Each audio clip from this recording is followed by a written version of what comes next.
Hello, everyone, and welcome to Police Off the Cuff, Real Crime Stories. I'm your host, retired NYPD Sergeant Bill Cannon, a 27-year veteran of the NYPD. And we've been covering the case, the double, and actually, when you think about it, it's a triple murder down in San Antonio, Texas, of Savannah Soto and Matthew Guerra and the unborn child, which is a total tragedy. But behind this tragedy, there is also some criminality here. And a lot of the reporting on it is sort of ignoring the obvious thing, the obvious criminality behind this. And that doesn't excuse anyone from committing this crime. This is a heinous, horrific crime. However, let's pay attention to what's really going on, and not just in San Antonio, Texas, in our nation. This to pretend to be naive that you don't know this is about the drug business, and just to act like this is just some random horrific crime. No, it's all about the drug business. All right. And let's not ignore that. And as much as we feel the pain of both of these families, the Soto family and the Guerra family, we also say they knew all about this. They cannot act like they don't know what this is about. They know exactly what this is about. So with that in mind, you're going to enter the off-the-cuff zone. Real, true crime from a police perspective. So enter the police off-the-cuff zone.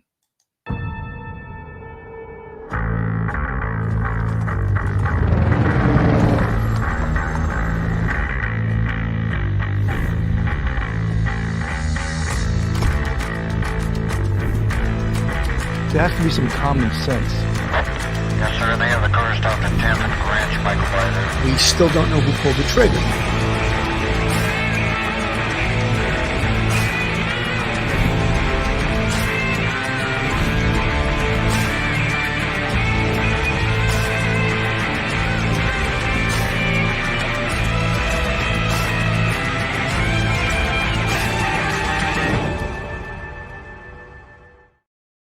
Folks, we're back, and we're going to get right back into this case. But before I do, I'm going to introduce to you retired NYPD Sergeant, Professor, man of great reason, and it's Professor and Sergeant Mike Guerra from Albertus Magnus College in Connecticut. Mike, welcome to the show. Billy, thank you for having me on. Good afternoon, and good afternoon to everyone who's tuning in. I think everyone likes to see you on the screen, Mike. They recognize you as a man of reason, and I appreciate you also. So, Mike, let's get right into this case. So, we could give a little synopsis of it, and really basically what it is. It's a horrible, horrible case. Savannah Soto, 18 years old, a full 9 months pregnant, goes missing on December 22nd. And I would imagine that right away the family knew something was terribly wrong, because I believe they tried to report her missing to a different police jurisdiction than San Antonio. And then they also tried to report her and Matthew Guerra missing to the San Antonio police. Initially, they didn't want to take a report because, they're adults, are 18 years of old age and over. But then I think it was clear there was some other things involved, and we would call it some special category missing persons type thing. And then they discover the bodies on the 26th of December. So where they were before that, that's a mystery to the true crime community. However, I definitely know that the police know this. So this is a little bit of a baffling, some of the facts, it's not baffling to me, because I know what it takes to solve a case like this. Mike, you want to put your 2 cents in here? Yeah, Billy, she went missing on the day that she was supposed to be induced. She was way past her due date, and so she went with Matthew to the hospital to be induced, and then the family's trying to contact her, and she wouldn't respond, and so they were very nervous. They went to the hospital. She wasn't there. Then they realized something had gone on. the police were called, and as you say, it wasn't special circumstances right away because they're over 18. They're adults. They're considered adults. There was no known threats that the family knew about, and they expected her to be in the care of a doctor. But then they realized pretty soon that something was very wrong when she was not at any hospital. And so there was a slight delay up front, just a little delay up front.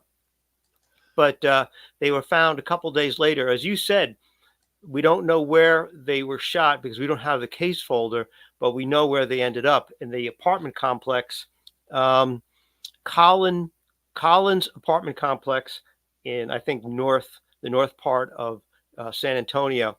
And they were there for several days, probably 72 hours at least. And Savannah was in the front seat, and they found Matthew in the back seat, and that's where the investigation began. And there's a lot of questions as to motive, who would want to do this, and what kind of hit this was. This wasn't one of those things where somebody's walking down the street and they get hit by lightning. They're in the wrong place at the wrong time. There's a lot to this case that people have to deal with right now, the families and friends and loved ones of Savannah and Matthew. Mike, let me just mention something that also takes the cat out of the bag right away. All right. Matthew Guerra's he's been arrested 5 times in the past 2 years. One was for a firearm.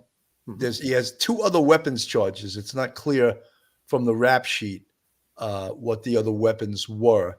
He's got an arrest for assaulting Savannah, right? His common law wife, or his would-be baby's mother.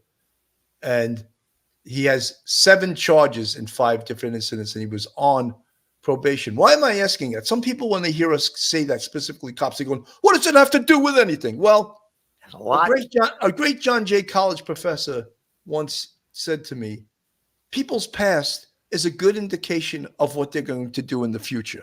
So your rap sheet is a good indication of where you're living, where you're going, what you're doing, the life you are leading, and especially a gun collar. And it's not a good sign. And I'm going to connect this also. Last year, 2022, Savannah Soto's 15-year-old brother was shot to death. You think this family business is both families are involved in this? So when you hear them say, oh, they have no idea they know exactly what's going on. A 15-year-old doesn't get shot to death on the street unless he's playing in that arena. He's playing in the drug arena. And, is that important to this investigation? You bet it is. And I'm going to get into that later on. But that's the same people potentially that were involved. And Savannah's brother's name was Ethan. 15 years old. 15 years old in 2022, he was shot to death. So when the families say, and again, I understand they're in tremendous mourning, grief, but they can't cry the crocodile tears and act like they didn't know what the hell was going on. They knew exactly what was going on. They knew their family. Look, even the mother of Savannah Soto said that Matthew Guerra was a bad guy. So let's not insult or intelligence. This was from the Vigil last night. And friends are gathered right now to pay tribute to Matthew Guerra. He and his pregnant girlfriend, Savannah Soto, were found dead in a car last week after both were missing for several days. So far, no arrests have been made in their murders. KENS 5's Megan Reyna joins us live from Woodlawn Lake Park, where the vigil is taking place. Megan? Well, Deborah, family and friends are just finishing setting up this vigil that's set to start any minute now. Of course, it's been almost a week since the tragic discovery of Matthew Guerra, Savannah Soto, and their unborn baby boy, Fabian. Earlier, I was able to speak with Matthew's parents, his father and stepmother, who described him as an energetic man, young man who was looking forward to being a father. They believe that him becoming a father was going to lead to some good change for his life. And of course, this family is grieving right now, but they're also searching for justice. We do want to show you again that video, that surveillance video that San Antonio police have released of two persons. Mike, I can guarantee you, and I know this from doing investigations, the guy getting out of that Silverado is already identified. Guaranteed he's ID'd. And guaranteed that's a pretty good shot. I bet you they could send this video to the FBI, to Quantico, and pick the plate up on that car. Yeah. This is pretty clear video. And they have it enhanced. Boom, you got the license plate. So they know who the players are. So people may ask, "Oh, well, and why haven't they made an arrest yet?" Whoa. Slow down, because they want to make sure they don't just make an arrest, but they have charges that will stick. Because after all, you hear the term, this is a capital murder case. Mike, you want to explain to the audience what a capital murder case is? Yeah, capital murder case is the most heinous kinds of crime. And we've seen this also in the Koberger case, where during the commission of a felony, like in the Koberger case, it was burglary, he committed 4 homicides. Here, the same thing. You've got a number of people, special circumstances type of homicide. During the course of a felony, you commit the homicides, or you commit more than a single homicide, like a double homicide. And I think in Texas, an unborn baby that's full term may still be considered a human or a homicide charge. So therefore, you have, in essence, a triple homicide, and therefore it's possible under Texas law, this may be prosecuted as a capital case where they're looking to impose the death penalty. So they're going to go very slow, and they're going, because you don't want to, this person knows they're being hunted.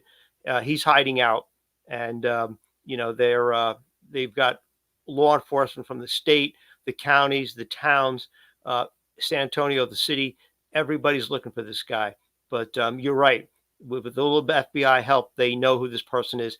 They do not want to release the name right now, but they will in the future. But that's what a capital case is. It's a special homicide case because of the special circumstances in the case, it's the highest level of homicide that you can have. Absolutely. Let's go back to the video here. Of interest. Now, police have not made any arrests in this case. And of course, both the family here and police urging anyone with any information about who these people could be, or about any information relating to these murders, to give them a call. Again, this is a capital murder investigation, and you can make an anonymous tip to police. We have that number for you on our website, kins5.com. But again, we are here at the Vigil, where it's set to start any minute, to honor the life of Matthew Guerra, a young man who's expected to become a father. Just truly a tragic situation here in San Antonio. We'll continue to be out here all evening, reporting live from the West Side. So, Mike, again, I don't want to make light of this whatsoever, because a young man and his girlfriend, who was 9 months pregnant, is dead now. But let's call this investigation what it is. This was a drug hit. Right. This was absolutely 100% a drug hit. And when people pretend, they're like, "Oh my God," like this wasn't John Q. Citizen going to church with his wife on a Sunday afternoon. All right. This was people playing in the drug trade. You play with matches, you get burned, and I'm not going to sugarcoat this. This is what the hell it is. And the drug trade is a nasty, nasty business. And it smells of the drug trade just for the heinous nature of this triple homicide. Yeah, Billy, this reminds me, as we were talking about this yesterday and before going to the program today, it reminds me, and I'm sure it reminds you, of your time on patrol. I remember being in the 4-6 as a patrolman, being a sergeant in the 3-0. And, the drug trade is unforgiving. If you steal drugs, you don't pay off what you're supposed to pay off. You try to invade somebody else's territory, you can end up with lead poisoning to the brain very quickly. And we see this all the time. It is unforgiving, and people don't retire from this lifestyle. It's addictive. It's all cash. And for a young man with no other prospects, it's enticing.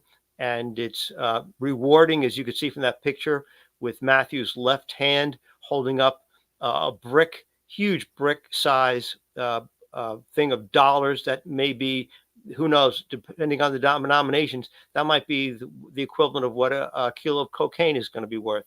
So, and Ms. Soto, unfortunately, is sitting there right in the front. She understands what time it is too. You see this all across the nation in cities, and we saw it in New York City. You get these young girls who come from poor families, and these guys have all of the cash. They buy the girls the jewelry, they buy the girls the dresses, and they entice the girls into the lifestyle. And, you know, everyone knew in both families what Matthew did, because also we have to look at Ethan Soto, her younger brother, who was killed. He wasn't killed in a chance robbery. He was enticed into a meeting where he was assassinated, and that came after he was thought to have stolen narcotics from someone else. It's a very unforgiving business. You, as they say in the Bronx in the 4-6, you get rich quick or die trying, and that's what this is. Nothing can sugarcoat this. No, absolutely not. As we continue to follow yesterday's tragic in the search for missing mother-to-be Savannah Soto. Savannah and her boyfriend were both found dead late Tuesday afternoon. Tonight, the medical examiner's office confirming one of the bodies belonging to 22-year-old Matthew Guerra. We did reach out to SAPD today for new updates on this case, and all they would tell us is that the investigation remains ongoing. So here's what we know right now as well. Savannah was last seen on Friday at her apartment complex off of Grissom Road in Leon Valley. She was reported missing on Saturday when she didn't show up to be induced at a local hospital. Savannah's family held a vigil on Christmas Day, pleading for police and the public to help find her. Then on Tuesday, Savannah's sister-in-law, Joni Wassel, received a tip on the location of the car Savannah was last seen in. I just want to stop for 1 second. That's very important. The sister received a tip. So who gave her that tip? Who told her? Who called her? That's very important, because what investigators want to know is who called you, and we want to talk to them. How did they find out? Maybe that chain of communication will lead right to the horse's mouth and right to people that know exactly what occurred. And that's why, you know, when they say, oh, did you call all the 911 callers? Well, this is undoubtedly one of the 911 callers, but she called the sister instead. And that's how they were notified. That's how the police began the investigation. When she arrived at that car's location, she found two bodies inside with gunshot wounds. Also telling us the bodies were that of Savannah and her 22-year-old boyfriend, Matthew. The medical examiner has yet to confirm her identity or the cause of death, but police have told us that the woman's unborn baby sadly also died. SAPD now investigating it as a capital murder case. The News 4 I-Team has learned exclusive new details about this case that potentially help explain why police have been so vague about what type of investigation they have on their hands. The I-Team's Mariah Medina has all these details for us tonight. Mariah? That's right. Law enforcement sources tell me that San Antonio police didn't find a firearm or the cell phone of Savannah Soto's boyfriend, Matthew Guerra, in the car that the pair were found in Tuesday afternoon. Sources also sharing that Guerra's body was found in the back seat of the vehicle, while Soto was in the front passenger seat with a child carrier on her lap. I talked to Guerra's family, who tell me everything that they did to find the expectant parents and frustrations with that process. But once it was like the 2:30 p.m. mark, we started panicking. Panicked and nonstop calling and racing home, racing over there, and calling police. Gabriel and Raquel Guerra say they called 911 when they sensed their son and his girlfriend were in trouble. The husband and wife, who live in Bexar County, initially tried to file missing persons reports with the Bexar County Sheriff's Office. Soto's family, who live in San Antonio, tried to file with San Antonio police. But because Guerra and Soto lived in Leon Valley, the report had to be taken by Leon Valley police. well, I was told that they were trying to get the three agencies all the information they had and combine them into one report. As this was happening, Gabriel says he was racing to his son's apartment, kicking down the door after he didn't get an answer, fearing the worst. The candle. The candle was on. That was another. So why, you know, I want to ask a devil's advocate question. Why was he fearing the worst? And I'll tell you why. Because he knows what they're involved in. that's not, if she's been missing for a short period of time, why were they fearing the worst? And, again, everyone's pretending that, the elephant in the room isn't in the room, or there's no elephant, and I want to bring that to everyone's attention. Why did they fear the worst, Mike? Billy, they knew. I mean, you think about it. If a young husband, father to be, is going with his spouse, the mother of his child, to the hospital, and she's going to be induced, you might not be able to take phone calls for a few hours, okay? Because there's going to be, they'll be in the emergency room and things like that. But the idea, and so you can understand there could be a little lapse of communication in our communication-like world. But fearing the worst, it wasn't like I'm just thinking, oh, I wonder what's going on with the baby. No, I feel bad because Mr. Guerra, he knew what his son was doing. He knew what his son's life was all about. He probably couldn't help stop it because Guerra was probably in over his head. But he knew he was hoping for the best, but he knew he was preparing himself for the worst in the very beginning, and going to that his residence, kicking in the door. He knows what time it is. He knew in his heart what happened. Absolutely, he did. Sign that they had a candle on. Gabriel says the lit candle and Savannah's diaper bag being left behind told them something was wrong. The house, he says, showing no signs of a struggle. Gabriel says he asked the Leon Valley police detective assigned to the case if they could track his son's cell phone location. He says a detective told him it was unlikely a judge would grant a warrant for that because there weren't exigent circumstances. Well, boom, now there is. There's undoubtedly a search warrant for Savannah's cell phone and for Matthew's cell phone. No doubt that's going to be, when they get that information back, that's going to be a treasure trove of information that potentially also could track their location, the locations, because we believe now, and I'll play a little more of this, that they were not killed at the location where they were found. Right. They were killed at another location and transported by the fat guy, potentially, that's the unidentified fat guy, to that location. So all of those things are part of this investigation. We'll get into that a little bit more later. He said they're adults. If they want to disappear, they can disappear. And again, I reminded them, the baby's overdue. It's been overdue. They missed their due date. And to me, that's a life-threatening, there should have been more urgency. We reached out to the Leon Valley detective assigned to the missing persons case to see if a warrant was ever sought. The detective replied that he was instructed by the Leon Valley chief of police to direct questions about the investigation to San Antonio police. He stated that he was not authorized to make any further comments. I never knew a pain like this existed. You hear about a parent losing a child and you're like, man, I can't imagine what they're going through. It's exactly how it is. You can't imagine it. The couple, expected to become first-time grandparents this holiday season, now mourning a son, a grandson, and their would-be grandson's mother. I just hope we can get to the bottom of this and justice be served, because I just can't fathom how anybody could do that to a pregnant woman. I just can't get that out of my head. While Soto's murder would be considered capital murder under Texas law because she was pregnant, San Antonio police shared a synopsis which lists Guerra, Soto, as well as her unborn son as victims, apparently signaling law enforcement's belief that both Guerra and Soto were murdered. For the News 4 team, I'm Mariah Medina.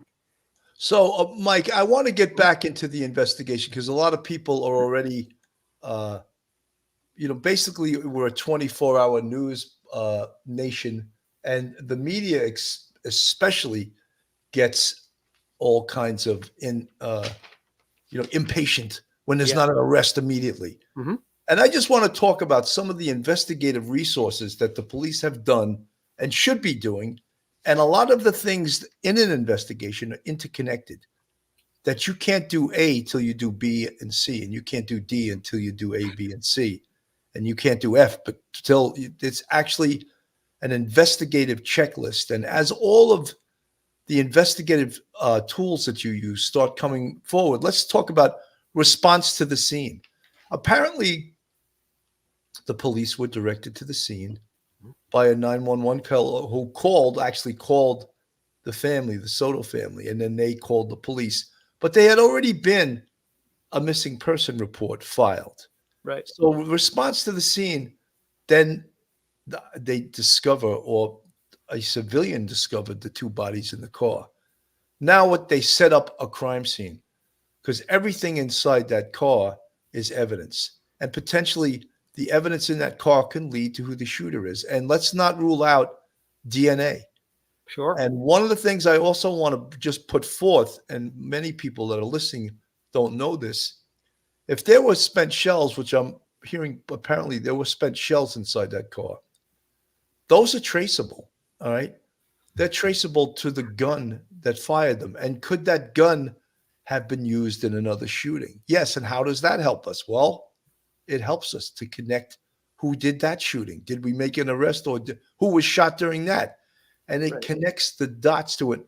And the technology that we use for that is something called brass catcher, which actually studies the extraction marks on the spent shell and puts it together. So I just wanted to put that out there. Good. Yeah, Billy, you got people don't realize, people heard of the rifling, on the lead bullets and stuff like that, but also the brass, how it's ejected, and also the hammer hit can also be very slightly different in different firearms, and all of these come into play. And if you get some sort of lead on that gun being used in any other crimes, and this is where I think the narcotics unit is going to be hugely important in terms of intelligence, because you've got all kinds of people who may be suspects, but really when you narrow it down as to who wanted someone dead, there's very few people in this world who would want him dead. Okay, there might be a half a dozen, 3 or 4. Who are they? They've been arrested, and I bet they've been arrested for narcotics violations in the past. They may have, and if they have some sort of information on what kind of gun that person carries, a nickname is so important, a street name is so important to identify these people. And if there's any sort of DNA that they could recover from the car. I know the heavyset guy in I think it was that Chevy pickup truck, he had like a white towel.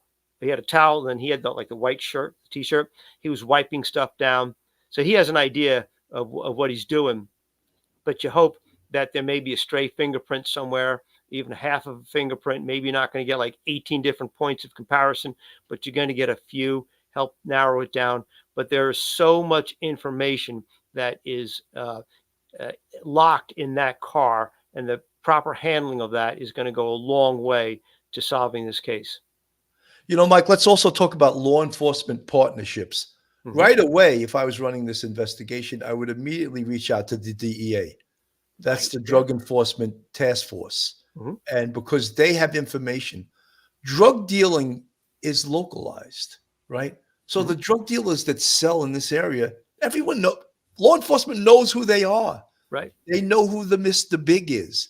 They know who's selling. It's like when you see one of those gang or organization triangles, and at the top is so-and-so, and it comes down like that, and all the players of the organization are listed.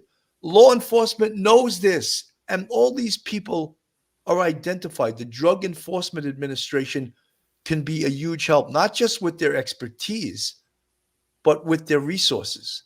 They're a federal agency, so that means they get big bucks. Okay. So they could help the San Antonio police tremendously. The narcotics division of the San Antonio police, hugely important. The gang division, gangs and narcotics, right. They're married. They're together. They do the same work. Gangs sell drugs. Drug dealers are in gangs. Let's bring on narcotics. Let's bring on the gang unit. Let's bring on the Drug Enforcement Task Force. I guarantee you right now, the police, the Drug Enforcement Task Force, they have an idea who did this, but they're not ready to make an arrest. And so when all the people say, oh, the police aren't doing it, you hear this in every damn investigation cover. And that is so far from the truth. People are impatient. And unfortunately, you get a lot of talking heads and stuff. And even major, God bless you, major news outlets like, say, maybe CNN, Fox, and things like that, they start discussing with people, oh, is this a cold case? Or why aren't they doing something? Are they lackadaisical in their response? No, they're not. We looked at the Kohlberger case, it was 6 weeks. That's that's lightning fast. And people don't realize, even just like in this case, a cell phone dump, so they could find out cell tower information. That's going to take a month to 2 months to get that information. You just can't get it. It's not like ABC's Law and Order, where they ask for it, and then like by the next commercial, 5 minutes later, they've got the dump and they've got all the information. No, you got to get all that information, and then you got to analyze that information, and that's going to take a while. So I expect that if they know who the person is, I'm sure they do, but at this point, that person is in hiding, I'm sure, and they'll be looking for him, but they're not going to ID him until they are ready. And they want to make sure that the day they pick this person up, that they've already got their, T's crossed, their I's dotted, and they've done it under the jurisdiction of the local DA saying, go now, you got enough, go get them. Phoebe Beach, good. If DEA and Gang Task Force sees what's going on in San Antonio, maybe they'll clean some of the crap up. Phoebe, unfortunately, this whole nation, the inner city towns and the suburbs, they all have this. It's not just common to San Antonio. It's common to every inner city, every suburb has a drug problem, and it really exacerbates itself when we see the violence that's connected with the drug trade. And that's what we saw here. Tremendous violence connected with this drug trade. People that have no soul. That someone is able to identify the individuals that are seen in this video. The San Antonio Police Department putting out a plea for the public's help to find the two people seen in new video released today. Detectives believe they could be involved in Savannah Soto and Matthew Guerra's deaths. Detectives are hopeful that surveillance video will lead to the events leading up to their death. Police believe Savannah and Matthew were already dead when this video was taken. They think the two people seen in the footage wiped the car down to get rid of fingerprints before ditching it with Savannah and Matthew's bodies inside. Detectives are also combing through social media and cell phone records to determine the last communications with the victims. The relationship between these persons of interest and victims is still unclear. Bexar County District Attorney Joe Gonzalez says when the people responsible are captured, the nature of the crime can result in additional charges because of the young couple's unborn son, Fabian. Under Texas law, that qualifies an unborn child during any period of gestation is a person under the Texas Penal Code for consideration in deciding whether or not to calculate, for example, more than one person.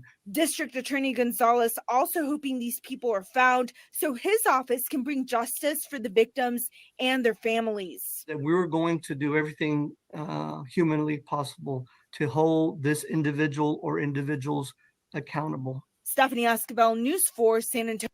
So again, we this is the only real semi-new thing we found out, is that the shooting occurred at another location, and the bodies were dumped at a location. Not dumped, they were kept in the car, and the car was transported to this location. And they think potentially that video that we're all seeing, person of interest, that could be the shooter, or at least someone who's involved in moving this car from one location to another. So that's, I'm going to put it back up on the screen. That's so important. And as I said, there's a good chance that this shooter or this car, this license plate is identified. So these people potentially could be brought in when the police are ready to move on to that level of the investigation, but they may not be ready yet. And again, as I said, they may know who these people are. They may know who the players are. I spoke earlier about the brother of Savannah Soto being shot and killed in 2022. One of the first things I would do as an investigator, I'd get that case folder, pull that up on my computer screen and read it from cover to cover and find out who the players are in there. Because as I said, drug dealing is local. These could be some of the same players involved in that case. And I'm not saying the actual shooting had anything to do with her brother's homicide, but the players may be the same. Guess what? Some of the players involved in that case may be on parole. What do we know about people that are on parole? Pull their ass in. They can't refuse to come in. Will they help you? That remains to be seen. But pull them off the street. Start talking to them. Where were you? What do you know about this? And potentially, guess what? Most parolees don't want to go back into the big house. So the police have a little bit of leverage over these parolees and pull them out of that case folder. Yeah, Billy, and you and I were also talking, is it possible that this shooting was maybe revenge because Ethan Soto was killed, and then his back in 2022, Nathaniel Rivas is serving time, but during the trial, the Soto family actually in the middle of court attacked the defendant, Rivas. And so perhaps this may be friends and allies of Rivas getting back at Soto and Guerra, and they did a double hit on them. It's possible. There's, you can't, these sorts of things, there's these grudges are held, and there's got to be payback, and payback is bad. She might have been the intended target, or perhaps Matthew actually was the intended target, and they had to kill her because you can't have any sort of witness to the crime survive. So she may have been in the wrong place at the wrong time with him when he was actually the target, or it could be that she might have been the target of both of them at the same time. It's going to be hard to tell, but the two homicides may be connected. And you're right.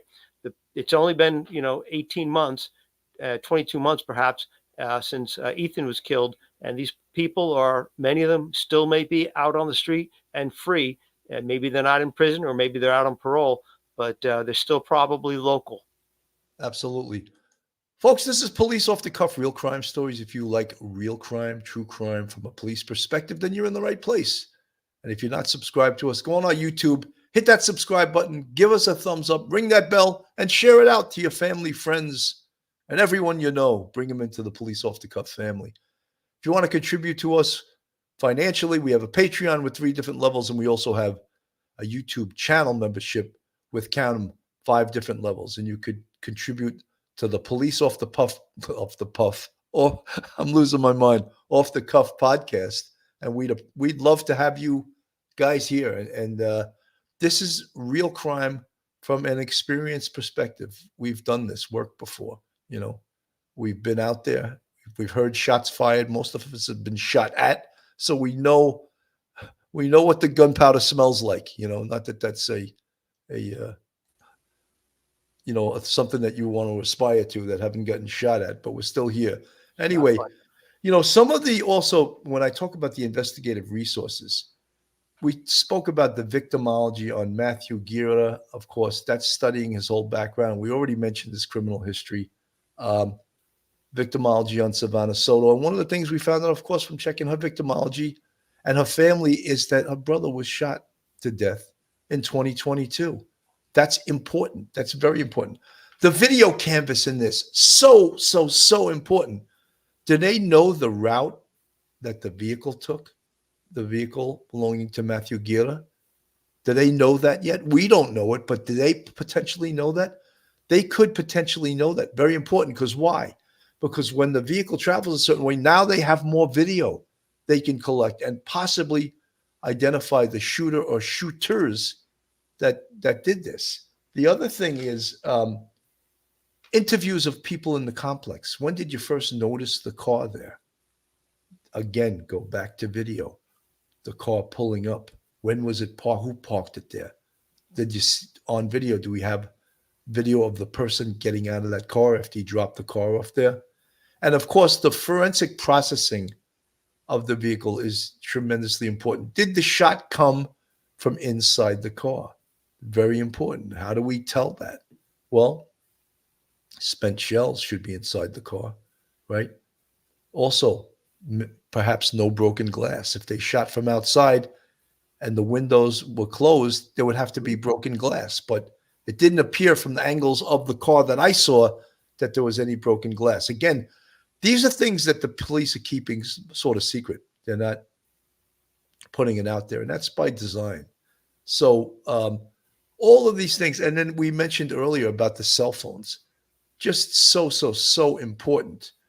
And then if they get potential names of those involved, they can get search warrants on their cell phones before they even arrest them, if they have enough to present to a judge that says, look, we think this guy and the guys are involved in this triple homicide. And this is the information we have. And the judge potentially could sign a search warrant for the cell phone. And that would be a tremendous investigative resource. Mike.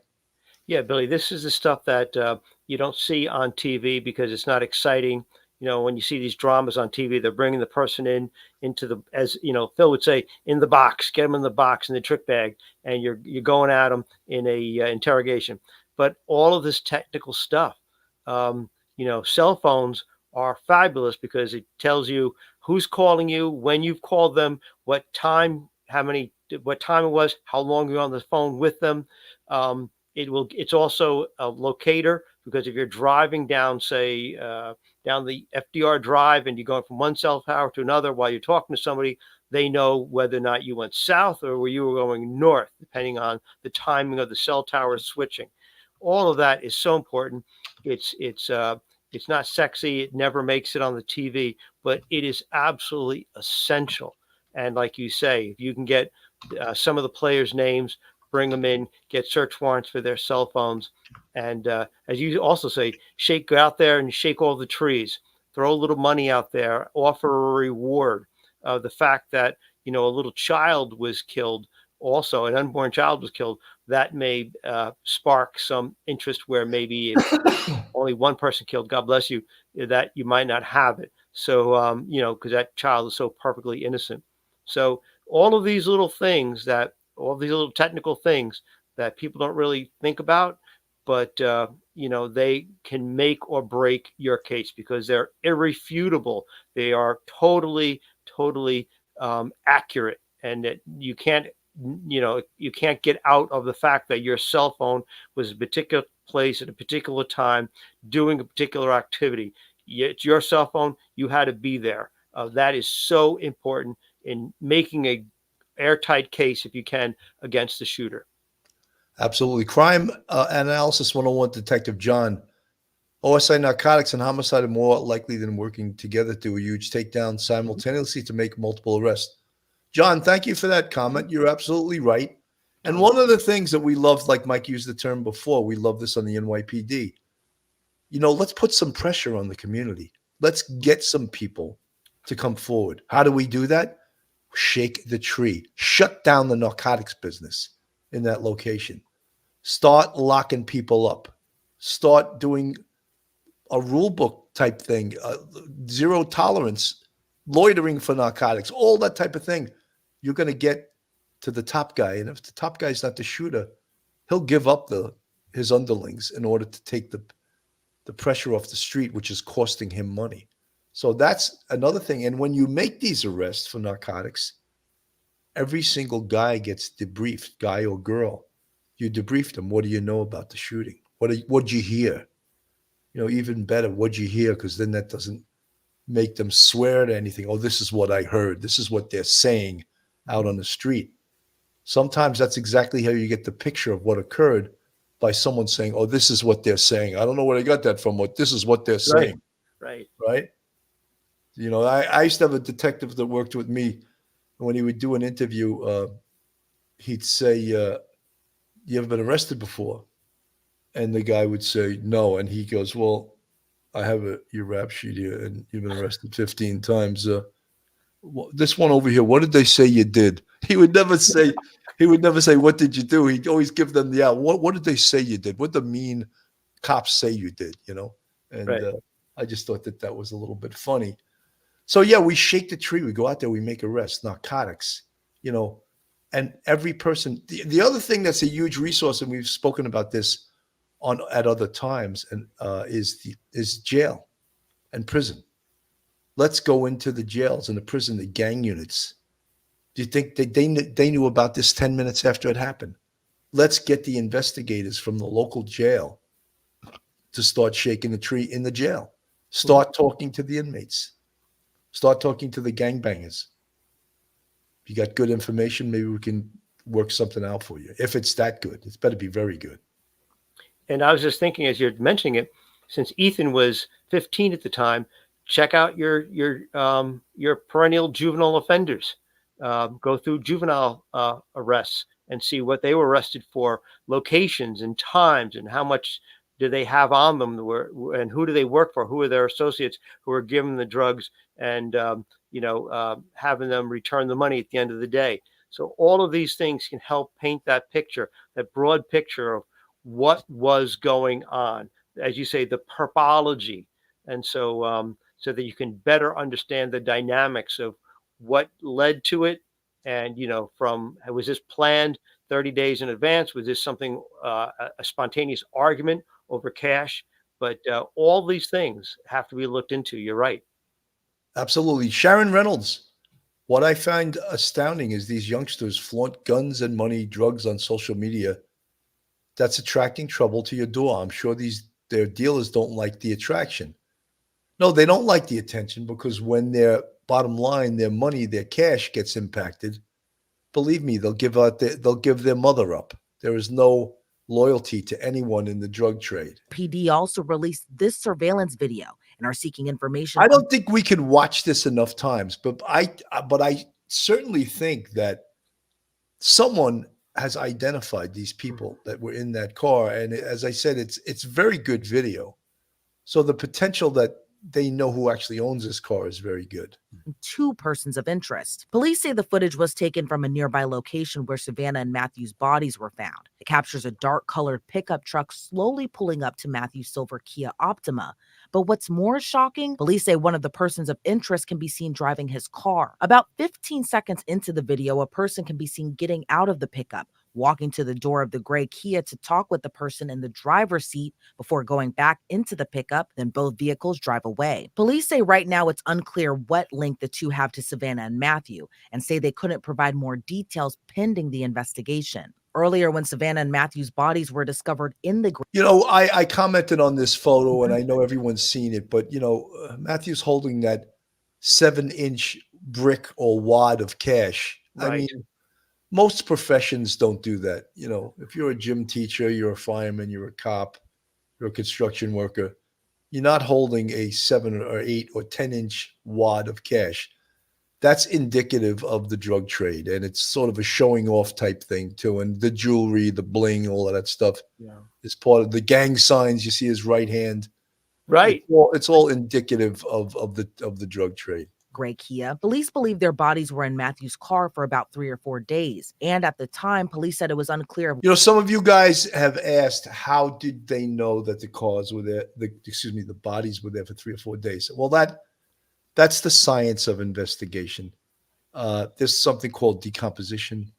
There's something called lividity. Mm-hmm. There's something called putrefaction. There's something called rigor mortis.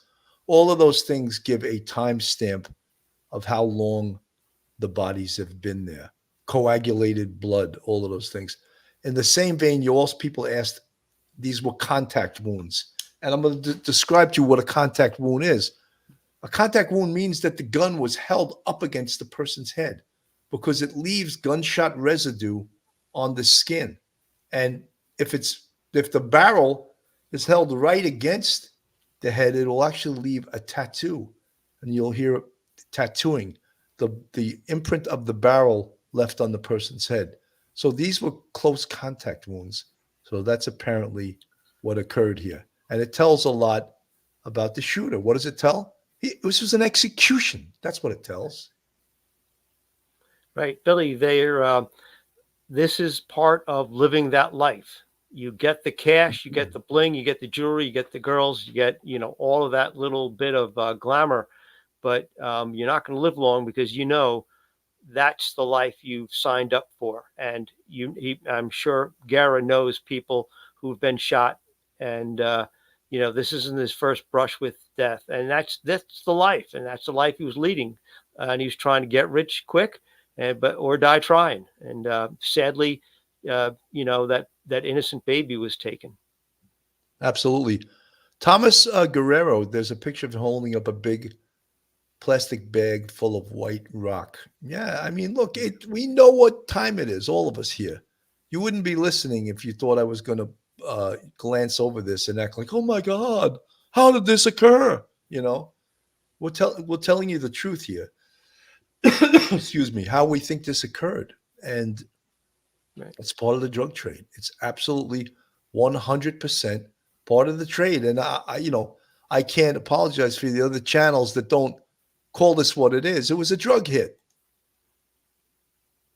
Weapons were found inside the vehicle. But just days after the tragic discovery, according to reports from local NBC affiliate News for San Antonio, they claim their sources familiar with the investigation say police did not find a weapon or even a cell phone of Savannah's boyfriend Matthew in the vehicle where they were found. And more alarming, the local news station says Matthew's body was discovered in the back seat, while Savannah's body was discovered in the front passenger seat with a child carrier on her lap. While police confirm Matthew died from a contact gunshot wound, his manner of death is still undetermined. When we talk about them, well, that's not true now. This was a couple of days ago. His manner of death is homicide. All right.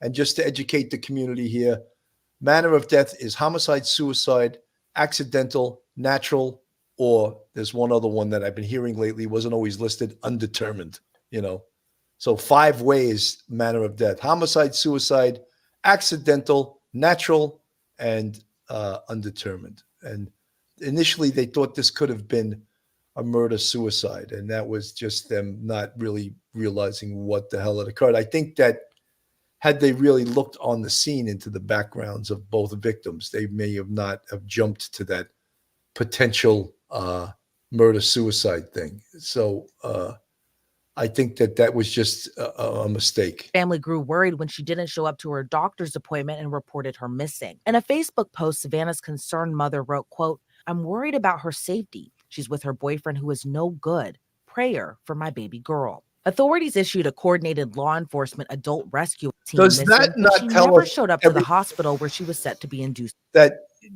the mother says she's with her boyfriend who's no good. So what does that tell us? Does that tell us that the mother knows what time it is too? And she knows what arena they're playing in, what venue they're playing in, the life they have chosen. And maybe her daughter didn't choose this life, but she's hanging out with someone that chose that life. And guess what? There's something called peripheral damage. And that's what she was. She was peripheral damage to this drug dealing piece of shit that shot her and had no conscience that he shot an 18-year-old girl 9 months pregnant. But again, we've got to point to everyone involved here. Everyone knew what time it was. Everyone knew what game they were in. Mike. Yeah, Billy, this reminds me so much of the Bronx as a patrolman and as a sergeant in 3-0. You get these guys, they're young, they've got cash, and when you're in an area where there's not a lot of decent paying jobs, being a drug dealer is a very lucrative, enticing, attractive thing. And then the girls get, they pay attention to the pretty girls. They buy them things with cash because they're the guys that'll walk around with hundreds and thousands of dollars worth of cash in their pocket. And nobody else is doing that. And so they're enticing these girls at age 13, 14, 15. And these girls fall for that. And even I remember in 3-0, there's like an underground economy because all of that cash is going to be spent. And so even the stores, they're benefiting from it. The delicatessens, all these restaurants, everybody's benefiting from the narcotics trade. But this is the kind of lifestyle that is very seductive, both for the guys involved and also for the young girls who get into it because they just feel like they're special, and it's cash, and it's a lot more cash than they ever seen their parents have, than their mother or father have. And maybe they don't even have jobs, yet they've got the bling, they've got the jewelry, they've got the cars, they've got the fingernails, the hair done, they've got the clothing. And hey, Mike, you guys used to come up to us and say, "Hey, Sarge, I make way more money than you." I had a 16-year-old. Yeah, but I'm going to live longer than you. Yeah. You're going to die before you're 25. And I had a 16-year-old told me and Augie, you remember Augie, told me, he goes, "I make more money than you do, officers." And I'm like, "You probably do." Yeah. But it's not there's no longevity to that career at all. There's nothing, no longevity. Matthew's father told Fox San Antonio they discovered Savannah's overnight baby bag for the hospital that she didn't take with her. throwing him into immediate panic. In light of the young couple's body being discovered, it's been reported Matthew Guerra was on probation for assaulting Savannah last year on Christmas. The charge had Matthew on probation, which was scheduled to end in June 2024, but he picked up new charges unrelated to the assault that extended his probation through February 2025. Matthew's family told local news reporters they don't believe he's responsible for the heinous crime. But was it possible there was trouble in paradise between the two? According to forensic death investigator Joseph Scott Morgan, at this time, he doesn't believe we can jump to that conclusion. So, well, that was, he's reporting from a few days ago, and now everything that he said is irrelevant because it's, even though I love the guy, I think he's brilliant, but what he said, they were going with a few days ago that this was potentially a murder-suicide. So we know that that's not what it was. They keep going back to this photo, of course, because it's so they're important. going down all of these avenues in this particular case. While Chief McManus said in an earlier press conference they believe the bodies were in Matthew's vehicle for 3 or 4 days, that answer still begs more questions. Why would the individuals in this community not have stopped to check the car out? And again, this begs another question here when it comes to assessment of biological findings and decompositional findings, because he's talking about 3 days. Is he saying that the car was there for 3 days? Or is he saying that they were deceased in the car for 3 days? Because that's a big difference. Because if you're saying deceased in the car for 3 days, that opens up the door that this may have taken place somewhere else and the car was essentially deposited there. Well, that's in fact what happened. We know that now. We didn't know that back a few days ago, but we absolutely know that the murder took place in another location and the car with the 2 bodies inside was deposited there. Forensically, the inside of that car is going to tell us a great deal of information about who the shooter is, what he did. There potentially could be, and we would never rule out, DNA on the seat, belonging that could potentially identify the shooter. So, I mean, when you think of, hypothesizing and theorizing is what my detectives used to love to do. It doesn't make that much sense that, well, why did Matthew get into the back seat and why did Savannah stay in the front passenger seat? Well, if someone sticks a gun in your face, you're going to do whatever they tell you to do. If they said, get the hell out of the front seat, get in the back seat, you're going to do what they told you. And then it turns out they were basically executed anyway. Mike? Yeah, Billy, looking at it, and as you said, there's no doesn't seem to be any broken glass. So that goes to show you that perhaps it was a prearranged meeting, that they had met someone. The person may have walked over to the car. They roll down the window to talk. The gun comes out, points it at his head. It tells him, get in the back seat, stick the gun right up against his skin, tattooing him, killing him, and then immediately turning slightly and shooting Savannah in the back of the head from perhaps the back of the car. And so you now have 2 dead people. Now that car can't be just left there. They have to, the shooter now has to drive, get in the car, drive it away. The other person who the shooter was with, maybe in that black pickup truck, they drive to a predetermined location, and as you see, the guy with the black car, the pickup truck got there first, and the Kia comes in second. They confer, and they realize, okay, now we're going to just dump the body somewhere. But they dumped it in a place probably where these things are not all that uncommon, and therefore people are going to mind their business.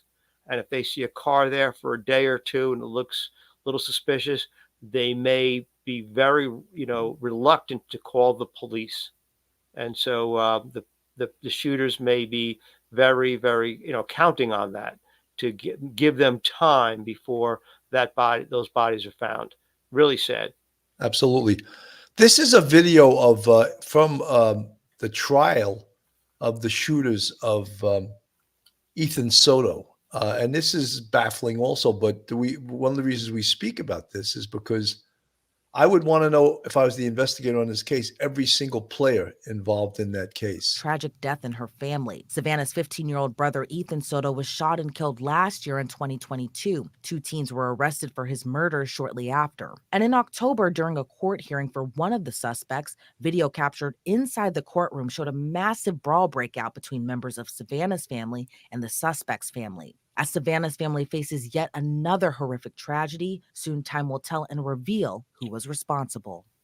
Is there anyone out there that would have this much anger and this much hatred?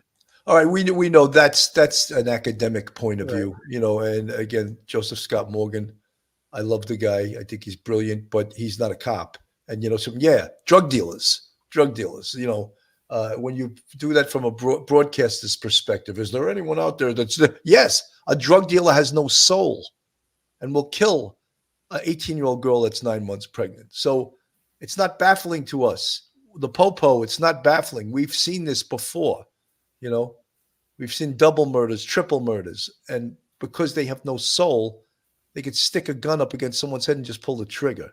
So when broadcasters or brilliant men like Joseph Scott Morgan ask that question, he hasn't been there. Maybe he hasn't been out on the street to see the devastation of this type of thing.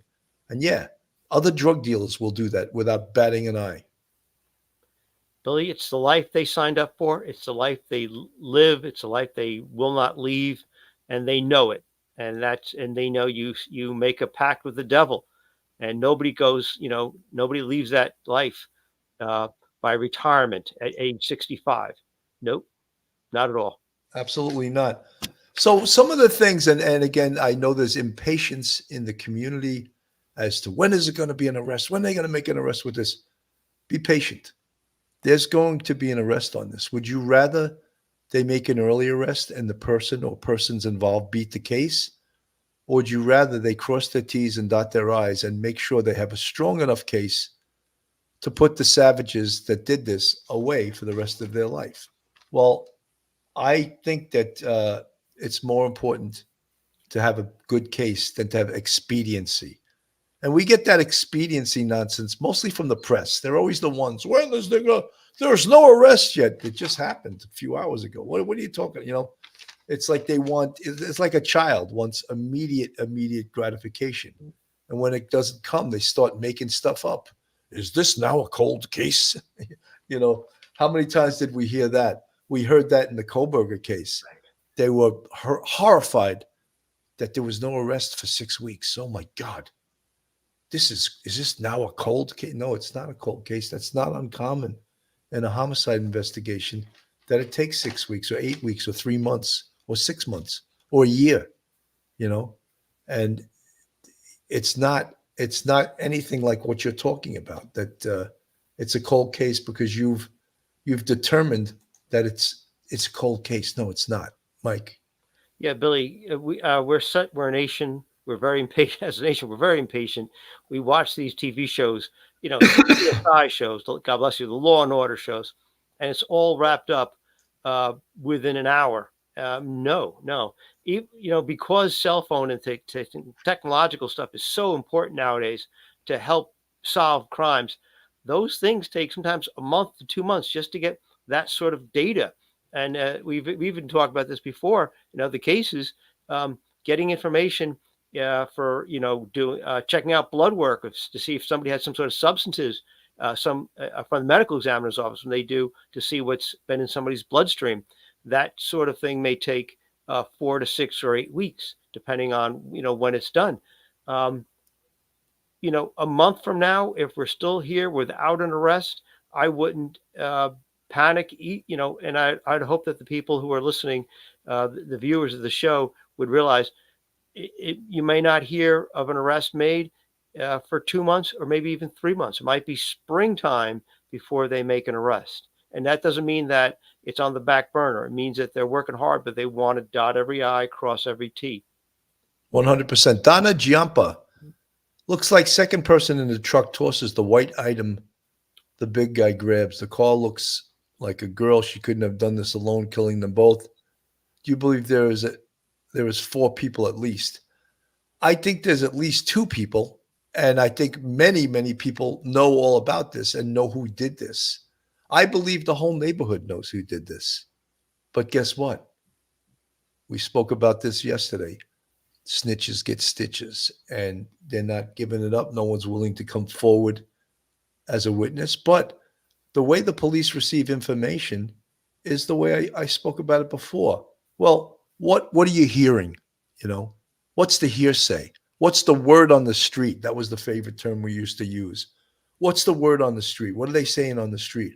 Well, they're saying this, they're saying that, and you get the whole story. And lo and behold, it turns out to be true. And it's the word on the street. And that was absolutely a famous expression from my days. Deborah Mellinger, Brooklyn, we may know not much, but it sounds as though we agree on the instantaneous part. Well, look, there could be multiple scenarios to this situation. You know, Carol Johansson, blood spatter can tell a lot. Type of weapon, distance from victim. Who first victim of order was person alive but still being attacked. It's amazing science. God bless the police. Carol, thank you. You're right. You're 100% right. Blood spatter, and I'm glad you used the correct term. Patter, not splatter, like a lot of people like to say. Ivy, I would think Savannah's family would most definitely request to meet their grandson Fabian. Even in death, I hope they get to at least hold him. Poor baby. I don't know if that's a possibility. I don't know. That's sort of a big thing to ask. I don't know if they would allow that. Lily Nin. It was said that the gun and cell phone was missing. What about the car keys? Was the car locked? I don't have any of those details. Some of the information the police were obviously keeping very close to the vest. They're not releasing it. However, when they get the warrants back from the cell phones, that'll give them, the police, and not necessarily us, but the police, a great deal of information, a tremendous amount of information as to what occurred during this case. And that's why they have to methodically go over everything. They can't just, be impatient. They got to absolute go after it. grief. Two families came together for vigil last night for Matthew Guerra. The man was found murdered along with his pregnant girlfriend, Savannah Soto, just last week. As police now are searching for two persons of interest in the capital murder case. KENS 5's Megan Reyna has more on how those families are doing as they have to wait now for justice. Never in a million years did I think this would happen. Something so tragic would happen, especially to our grandson. And never in a million years, we thought we were going to be growing as a family in 2024. Instead, Matthew Guerra's family is having to hold onto memories and lean on each other. We miss him every day. I talk to him every morning. Matthew's father, Gabriel Guerra, says his son was energetic, loving, and working on himself. He believed by becoming a father, Matthew would change for the better. In my heart of hearts, I know Matthew had nothing to do with this. And him and Savannah and Fabian are together right now. And they're waiting for justice as well. Friends and family, including Savannah Soto's mother, helped honor Matthew at Woodlawn Park. Balloons were released to the sky, and when the sun went down, candles were lit. Even when he was sad, he still put on a smile. That's one thing about Matthew. He was always smiling no matter what. Matthew's biological mother, Karen Hernandez, says she's trying to stay strong. I'm just praying to God. That's all I can do is pray. Meanwhile, police have yet to find these two persons of interest caught on video nearby where Matthew and Savannah were found dead. But Matthew's father says he's confident police will catch them. God says vengeance is his, and with all my heart, I believe that eventually the persons responsible for this heinous crime will be caught and brought to justice. Megan Reyna, KENS 5. So, folks, I don't want to come across as callous and not caring, because I do care. And I do care. And this, regardless of who was involved in this and what their criminal backgrounds were and what they were doing, it's a horrific crime. It's a triple murder. Horrible, and you can't make light of that. But on the same hand, we have to acknowledge what was going on, what venue, what avenue, what business they were playing in. And it's a dangerous business. The drug trade is unforgiving, And most people involved in the drug trade don't live past the age of 25. Mike.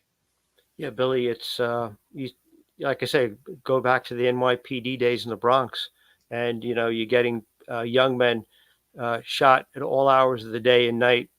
You know, daylight, midnight, 3 o'clock in the morning.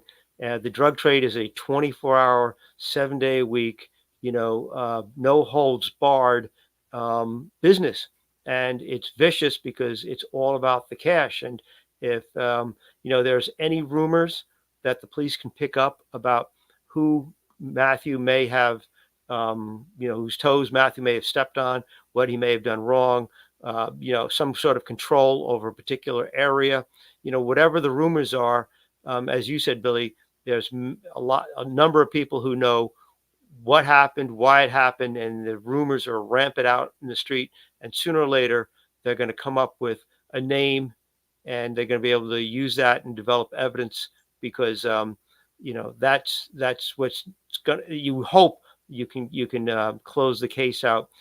Fingers crossed. But in these kinds of cases, I think they're usually not. Sometimes I'd see in the Bronx or Manhattan, but because there was a lady involved and because there was a baby involved, an innocent little child, I'm hoping that people do come forward and say, you know what, I got some information, something, just something. You never know. It'll happen. Folks, if you're looking for a great attorney in the New York metropolitan area, then Joe Murray is your man. Joe's a retired NYPD police officer and a fantastic defense attorney. You can reach Joe on his cell at 718-514-3855. Email him at joe@jmurray-law.com. Or go on his website, jmurray-law.com. Not only is Joe a fabulous defense attorney, but a huge supporter of the Police Off the Cuff podcast. There's a picture of Joe saying, "What do you want from me?" In that little picture there. So what about it, And he's actually a great guy. So, yeah, this is a horrible tragedy, and we don't mean to come across as unfeeling coppers. We do feel. Jacqueline Johnston manifested. When I lived in Arlington, Texas, there were shots every day heard around me, arrests monthly. It's a big drug hub. Yeah. Thank you, Jacqueline. Yeah, I mean, it's not just Texas. It's the whole world. It's the whole. Carol Johansson, true that the drug trade is deadly. I just think there's a time for grieving and a time for convicting, a time for judgment. The Lord said, vengeance is mine. And it is just very sad. Wow. Yeah, you're right. You're absolutely right. Kim Alliston, you are my sunshine, in my opinion. God used the police to obtain justice. The police are God's servants. God will never be mocked. Kim, thank you.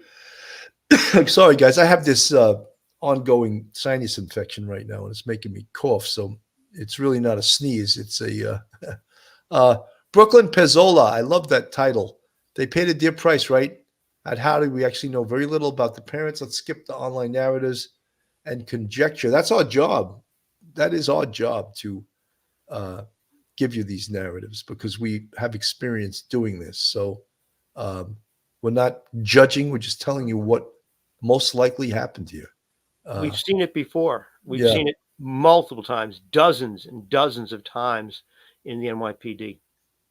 Yeah. Peter Pranzo, Lieutenant Pete, in the drug-entrenched precincts, most of murders are drug-related. 100%, Lieutenant Pete, and you would know that being a lieutenant in the 3-2 precinct, one of the busiest precincts in New York City back in the day when you were on the job. Absolutely. Yaya Kelly, I love that name. I wish all of our law enforcement officers were as top shelf as NYPD. The best in the world, in my opinion. Yaya, thank you so much. I love your name, by the way. That's a great name. I'm just reading some of the chat. Brooklyn Pisola. Okay, I already read you. I'm going to give you another chance. Just thank you for hosting and providing space for us. This is difficult to fathom alone. It always helps to talk to like-minded people. Well, thank you, Brooklyn Pisola. And Schmitty, I feel they have an arrest very soon. Definitely look into Savannah's brother's situation. 100% look into Savannah's brother's situation. I think maybe even the answer to this case is in that case folder, Absolutely. Mountain Girl 1212. Thank God for the video of the cause. Every little bit helps. You're right. Every little bit, every investigative resource. Olga Cotto, we need to come back to law and order in this country. Also, we need to bring God back into our country, in my opinion. A lot of people think that way. You're absolutely correct. People think they need to bring God back into the country, for sure. I gave you a lot of play, Carol Johansson. Guys, I did come in late. Don't know who was killed. It sounds horrific, and like a baby was lost. Absolutely. Well, a pregnant woman, 9 months pregnant, was shot during this. So it is a horrific situation. I'm going to play a little bit more of this, and then this gives us a great idea of what's going on there. And hopefully there'll be new information as we continue to cover this case. He was here right now, I'd give him a big hug. Because I miss him. I wish this didn't happen. Tears of pure torment as Matthew Guerra's brothers remember the excitement they say Matthew felt to become a father for the first time. Matthew's father, Gabriel Guerra, and his wife Raquel admit this is not the way they expected to be spending New Year's Day. Never, not in a million years. Not in a million years. I possibly thought that I'd be babysitting Fabian for New Year's or something. Me and Savannah talked about so many things we had planned for Fabian. The San Antonio Police Department releasing surveillance video last week that detectives say showed two persons of interest that could know what led up to the young family's final moments. Like I said, there's cameras everywhere, and in my heart of hearts, hopefully it's just a matter of time before something is found. Gabriel says investigators told him there is still a lot of evidence to comb through. He says he remains hopeful and confident police will find the person or people responsible. He has a bunch of videos that he has to go through, and it's going to take a while to go through all the evidence, and they're waiting for the warrants to come back for the phones to see what other information that could lead from them. Matthew's brothers say they don't understand why no arrests have been made with the tips people have been calling in. The videos are popping out, and they're just not doing enough with this investigation by trying to find out who did this. They have all these videos, but they still have no leads. San Antonio Police is asking for anyone with any information to come forward. You can find that surveillance video on our website, news4sanantonio.com. Reporting from the San Antonio Police Headquarters, Stephanie S. So, listen, to answer some of those naysayers, the police know what time it is, and they're on this, believe me. It's not as simple. There's probably hundreds of hours of video. There's audio, there's cell phones to go through. There's people to interview, hundreds of people to interview, getting the story together. So they're not sitting on their hands, trust me. They're putting this together. And as I said, they're not going to make an arrest till they're ready. And they may know who the shooter is or have a good idea. But having someone tell you and someone being a witness are two different things. So they don't want to arrest someone and have the guy walk out the door the same night. They want to make sure they have a solid case. Mike, your final words. Final words. Just everybody keep their fingers crossed, because that video of the truck, that pickup truck meeting the Kia, is really huge. Because if you just get the driver, the registered owner of that pickup truck, because that's fantastic, because you can get that much easier than anything else. And both of those people involved, the person who was driving that Kia, the person who's driving that truck, they're both facing capital murder charges. And you could leverage one against the other. The person driving that pickup truck, even if they're not the shooter, and say the shooter's actually in the Kia, they're both equally liable. So they've got some information they could use with that truck. They've got leverage to use to get some more information about the shooter.